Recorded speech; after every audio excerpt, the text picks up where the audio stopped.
Welcome to Chiefs Camp. I've got TJ Carpenter, Sports Night, Sports Radio 810 WHB beside me. And first real day for all practical purposes. All the vets are out here with the rookies and free agents and the quarterbacks who reported a few days ago. What are your general thoughts about this football team and where they're headed? Well, I think number one, their offense is going to be fundamentally changed by Jeremy Maclin, who is a much more efficient wide receiver than what they had in their group a season ago.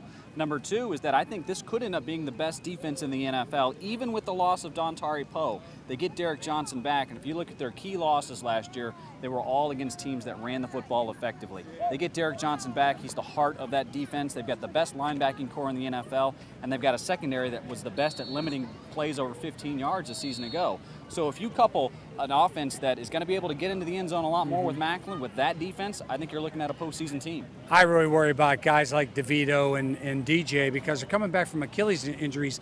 That's normally not a good thing. No, not at all. And obviously that could change them. We don't know exactly what to expect from them, but all indications at OTAs and minicamp were good.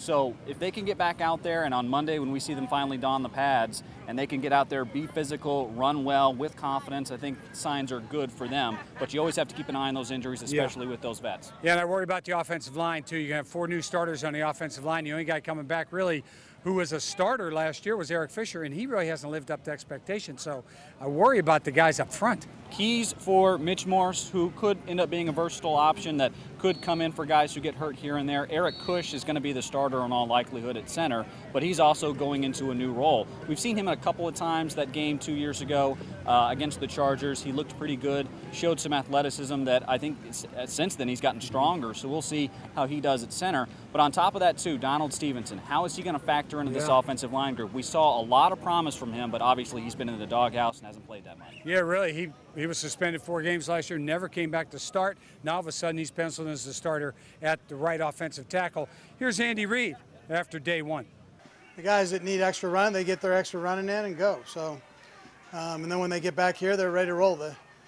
It's one of those things. I've been there as a player, so I mean, you have that run kind of hanging over your head. You make sure you get done what you need to get done. You don't want to be embarrassed in front of your teammates.